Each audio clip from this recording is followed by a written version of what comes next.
South Korea is moving fast to evacuate tens of thousands of participants at the World Scout Jamboree. Their campsite is now in the path of Typhoon Khanun, which is expected to make landfall on Thursday. Officials announced the last-minute relocation today and will begin the move tomorrow morning. It's the latest setback for the event after a heat wave caused hundreds of youngsters to fall ill. The government says it will send more than 1,000 buses to transfer some 36,000 participants to safer areas where the jamboree can continue. Officials are seeking alternate venues in and around the capital Seoul, which will not be directly affected by the typhoon.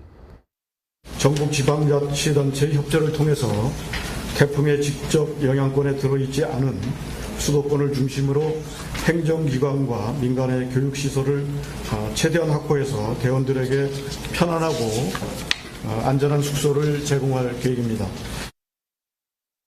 The World Scout Jamboree is due to conclude on Saturday.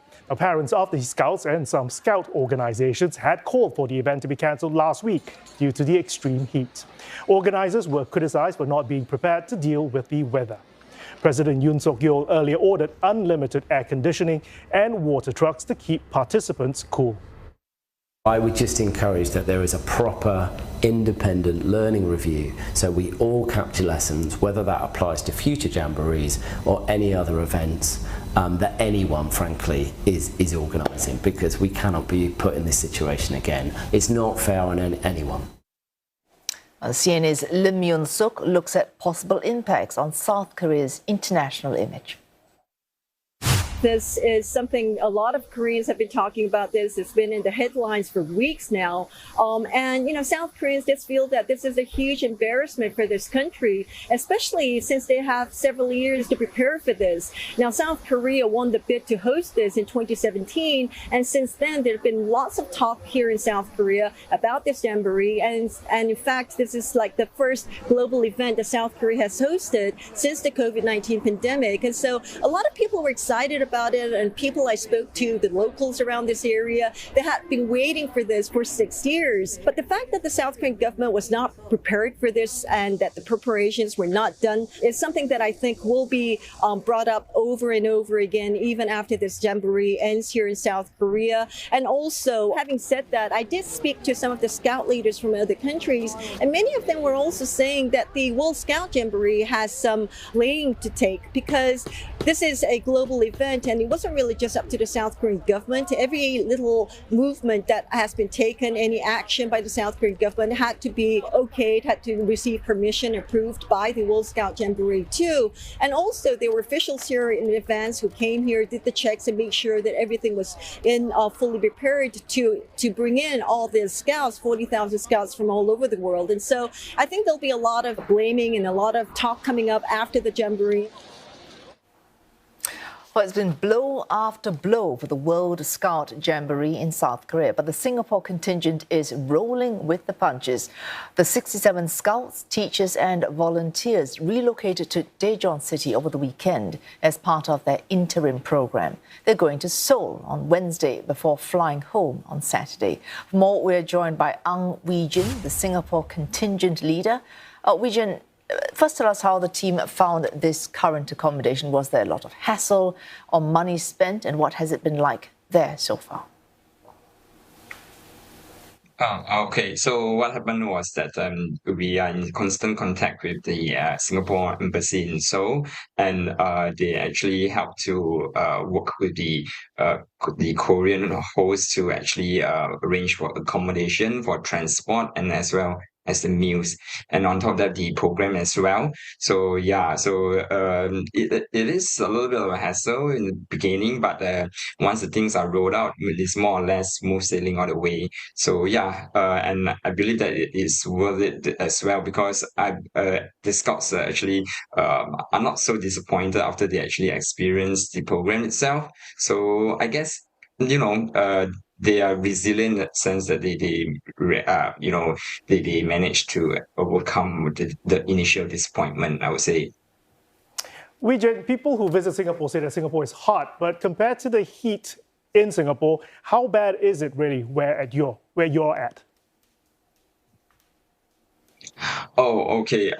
For one, well, even though that we as Singaporeans have been more or less quite used to the heat in Singapore, but seriously, really, this heat in Korea is really something unimaginable because it would for us Singaporeans, the heat usually starts to come around 10:30 or 11 a.m. and continues all the way to 3 or 4. But for in Korea, the heat starts to pack in around 7 a.m. or 8 a.m. And to be honestly saying, the heat is actually quite stifling. So that even when you step into the shade, somehow you can still feel the heat in you. It's really unlike anything you've seen in Singapore, I would say. Yeah. Oh, Wee Jin, given this heat, you mentioned the initial disappointment and the fact that your team has managed to overcome the disappointment at this point.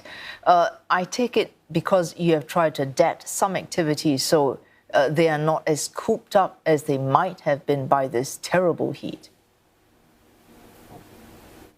Yeah, because I think when it comes to scouting, we seriously believe in the importance of the going outdoors to explore the nature and find out about things around them. So we try to make sure that it's a seamless experience, so that we continue even the interactions with the foreigner scouts and make sure that they still have that sense of jamboree experience, but probably in a different context. I will even go so far as to say that it is quite similar to the outside activities that are organized by the jamboree, but within a safer context, I would say, so that we also feel safe that the kids are out there learning and being safe at the same time. Wee Jin, so what will the contingent be doing over the next few days, considering that the typhoon is on the way? Are there plans to head to Seoul? Perhaps any backup plans?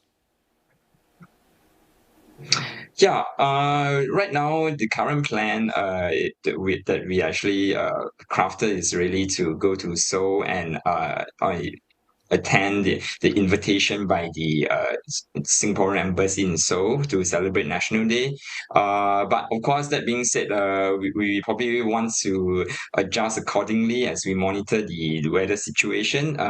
That's very fluid for one, and we are actually trying to make our way to Seoul as fast as we can. But of course, that being said, if the weather doesn't really look good and the typhoon really makes things a little bit difficult, we most likely will probably stay in Daejeon for the time being. Yeah, so that's roughly our plans for now. All right, Wee Jin, heat, of course, Singaporeans, we are well acquainted with it, but typhoons perhaps rather less so. So it's understandable if parents here might be more concerned about their children, given what they might imagine is an approaching typhoon. I don't know what your policy is like on letting scouts there use their handphones, but I take it some arrangements are in place to make sure the parents know that their children are safe. Yeah, I agree with you totally. Yeah, I think the parents are actually the most concerned out there because they really want to know how their children are doing. So yeah, we make it a point to actually update them constantly. We actually get the scouts to actually inform their parents of their well-being and to really show them that that while there are some setbacks along the way, we are still trying to make amends and make sure that they still have that a near equivalent experience of the jamboree. So and that's very critical to getting their support as well to actually ease the children's emotions, I would say. Oh, thank you for joining us. Ang Wee Jin, Singapore Contingent Leader of the 25th World Scout Jamboree.